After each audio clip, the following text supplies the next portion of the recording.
Com o passar do tempo, o clima nas grandes cidades passou a ser alterado pelo ser humano, já que por meio da urbanização e do crescimento das grandes cidades, eles passaram meio que a alterar o clima, principalmente com efeitos causados pela poluição. Eu vou citar aqui dois, que é as ilhas de calor e o smog. As ilhas de calor, ela tem esse nome por conta do gráfico. Se a gente for ver um gráfico, por exemplo, onde tem uma cidade, no mesmo clima, basicamente, uma cidade e áreas rurais ao redor, a gente vai ver que nessa cidade vai ter, vai estar o topo do gráfico na temperatura. Então, por isso o nome Ilhas de Calor. E isso se dá principalmente pela concentração de gases, né, e poluentes, até materiais mesmos emitidos por indústrias, automóveis e afins. Por conta dessa concentração, dessa mistura mesmo de gases, vai haver uma retenção do calor. O calor ele não vai poder voltar, vamos dizer assim. Aí ele vai ficar retido naquele lugar, o que vai causar, obviamente, uma maior temperatura. Esse efeito também pode causar chuvas e a instabilidade atmosférica que pode levar a grandes tempestades. E para resolver esse problema, o certo seria a conservação de áreas verdes ou a adoção de telhados verdes, porque isso se dá também por conta da falta da vegetação nesses locais, né? Para a retirada da vegetação para a implementação de asfaltos e afins. Outra adoção também seria a substituição do asfalto por calçamentos. Só que a gente sabe que em cidades grandes seria complicado por causa do trânsito e tudo mais. O smog, né, significa basicamente fumaça mais neblina, ou seja, seria a poluição evidente. É como uma redoma climática. Então, na cidade, por exemplo, que terá esse efeito, né, por conta da grande concentração de gases, da emissão do monóxido de carbono, enfim, vai haver como uma nuvem assim de neblina, mas é basicamente a poluição evidente. Então, pode ser composta, né, principalmente por esses gases que são emitidos, e se dá também pela grande disseminação da fumaça, das fábricas e dos automóveis. Também é causado pela queima incompleta de combustíveis, né, pela combustão incompleta. E também é como uma inversão térmica em épocas frias do ano. Isso também pode causar irritação alérgica e também alguns problemas respiratórios. Se já ocorrem esses problemas, né, sem a poluição evidente, imagina com a poluição evidente, como é o caso do smog. Eu sou a Aline e eu vou falar sobre as chuvas ácidas e as inversões térmicas. As chuvas ácidas, elas são um fenômeno que acontece desde a Revolução Industrial e com a emissão de gás na atmosfera começou a crescer, essas chuvas ácidas começaram a aumentar. E elas são mais encontradas em áreas industriais, onde há alguma indústria química, de carvão. As chuvas ácidas, elas são formadas pela combinação do gás carbônico com a água que está presente na atmosfera. Elas aceleram o intemperismo químico, que acaba sendo prejudicial para alguma estrutura de concreto, essas coisas, e também para o ecossistema. Agora eu vou falar sobre o fenômeno de inversões térmicas, que é basicamente quando a camada de ar mais fria e mais pesada vai se posicionar embaixo da mais quente. Então, nesse processo, o ar quente ele sobe e o ar frio e mais denso ele desce. Não pode causar vários danos à população, como as pessoas elas podem ter irritações nos olhos ou nas veias respiratórias. E essas alterações climáticas, elas podem alterar o efeito da poluição atmosférica e também pode causar as chuvas ácidas. Como mostra na imagem aí, o fluxo normal, que é o ar quente, o ar frio e o ar mais frio, e a inversão térmica é o ar frio, o ar quente e o ar frio. As alterações no ciclo hidrológico urbano estão presentes principalmente por causa da superpopulação nas cidades e o não planejamento delas. Apesar das cidades terem um grande quê de desenvolvimento, uma área bonita, né, limpa, nós sabemos que isso é só uma fachada, né? É só um pequeno espaço da cidade que vai ser assim, e até esse pequeno espaço da cidade vai ter alterações. E isso vai ocorrer principalmente porque nós vamos ter o maior núcleo de condensação ali e a presença de choques térmicos. E esses choques térmicos, né, esses dois fatores, eles vão fazer com que tenha uma maior precipitação. Essa maior precipitação seria, sim, favorável caso tivesse o planejamento das cidades. Porque como não tem, essa água não tem para onde escorrer. Se ela não tem para onde escorrer, justamente porque as cidades vão ter a presença ali dos asfaltos, né, no solo, o asfalto ele não é permeável à água. Então vai haver um maior índice de escoamento superficial. Esse escoamento superficial vai causar grandes problemas, que nós vamos tratar de um deles posteriormente, mas esse escoamento vai impedir com que haja uma permeabilização da água nos lençóis freáticos. Isso vai ser um grande problema, porque nós vamos diminuir o nível dos lençóis freáticos, né? A questão também dos poços, que vai alterar, mas também, como nas cidades nós vamos ter uma menor evapotranspiração, lembrando, evapotranspiração, transpiração das árvores. Como nós não vamos ter muitas árvores presentes, né, nas cidades, elas vão estar em locais específicos, em reservas, enfim, mas na maioria dos casos a gente não olha para uma cidade e vê uma área arborizada, né? Não, nós vamos ter a presença de prédios e de trânsito, na maioria das vezes. E justamente por isso que a água não vai ter para onde absorver, não vai ter as plantas para absorver a água, consequentemente não vai ter evapotranspiração. E esse vai ser um dos fatores pelo qual o ar da cidade vai ser mais seco, né? Não vai ter a presença dessa umidade, diferente do que acontece no campo, né? Que vai ter uma umidade um pouco maior.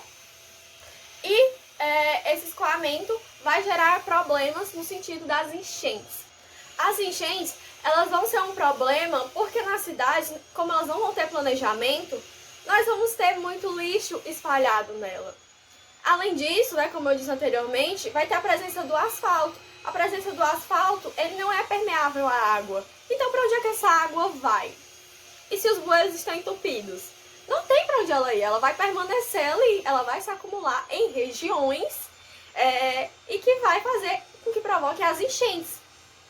E essas enchentes, elas vão ser mais provocadas em regiões que vão ter uma maior precipitação, né? Mas acontece também em regiões em que tem uma menor precipitação. No caso daqui de Santa Quitéria, ali próximo ali à Praça da Boa Vida, nós vamos ter a ocorrência de enchentes, né? E essas ocorrências de enchentes, elas trazem grandes problemas, além do constrangimento, né? Que é você ter que passar com a água ali quase batendo no joelho. Tem grandes doenças, proliferação de mosquitos ali naquela água.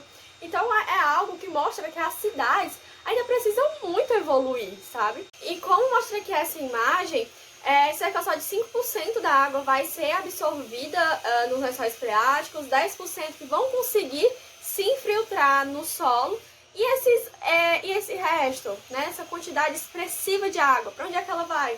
Ela vai escorrer superficialmente, né? E isso vai ser um dos fatores que vai incentivar ainda mais a presença das enchentes, né? E as enchentes, apesar de ser algo que a gente vê corriqueiramente, infelizmente, né? É um problema já que vem ocorrendo há muito tempo. Desde ali do século XIX, temos casos ali em Santa Catarina de vítimas dessas enchentes.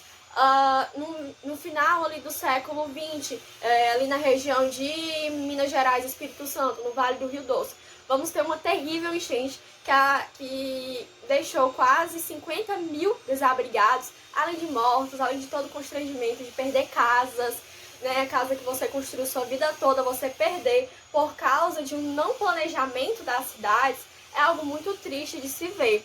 E que infelizmente vem crescendo a cada ano, né? Como eu citei aqui em Santa Quitéria, ocorre isso. Em Fortaleza, que tem o maior índice, né, de precipitação, ocorre também. E se isso ocorre em grandes centros, em regiões que são consideradas urbanizadas, imagine o que é que não ocorre em regiões que são mais desfavorecidas, né? No caso das periferias.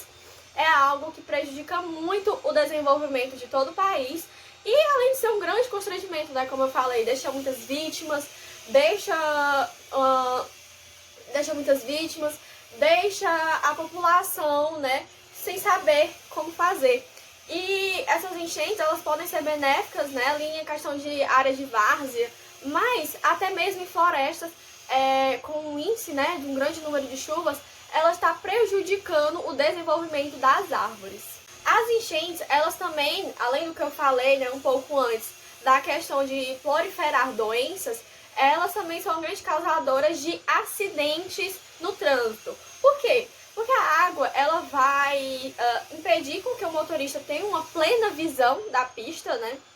Às vezes o motorista realmente precisa ir por aquele caminho e ele não vai ter uma visão completa. E como, né, principalmente aqui no Brasil, nós não vamos ter estradas que favorecem o motorista, né, rodovias, né, que vai ser, como o povo diz, uma pista, né, liso, sem buracos, isso vai fazer com que ocorra acidentes, porque o motorista, como eu disse, né, não vai ter uma visão plena da pista e pode cair um buraco, né, causando um acidente, pode ocorrer deslizamento do carro, né, o freio do carro não está funcionando corretamente e por meio da enchente essa situação ser piorada e provocar um fatal acidente.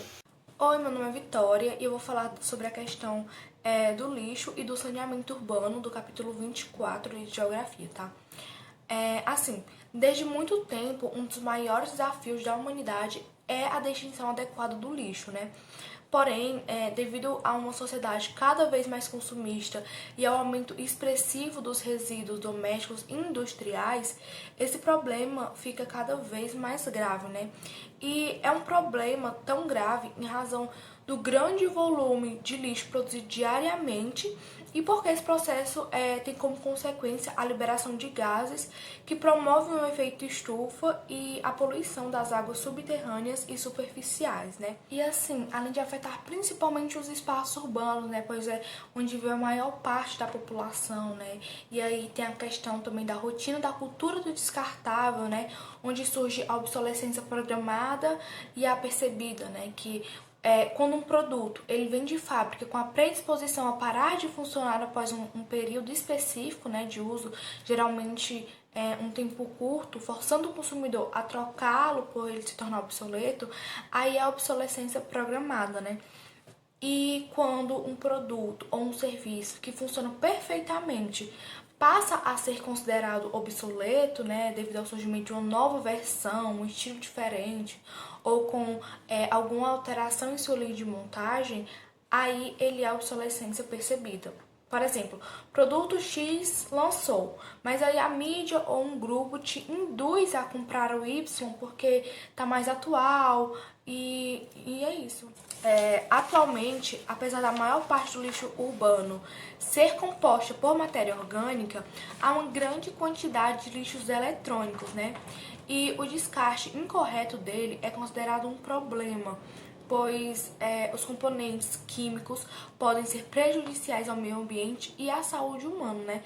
Podendo provocar até doenças como o câncer. E o país africano, Gana, abriga um dos maiores lixões de eletrônicos no mundo devido às milhares de toneladas de lixo eletrônico disfarçados em forma de doações, né? Vindas da Europa e da América do Norte. Em países subdesenvolvidos como o Brasil, apenas uma pequena parte do lixo produzido é reciclado. E assim, o destino mais comum dos lixos são os aterros sanitários e os lixões.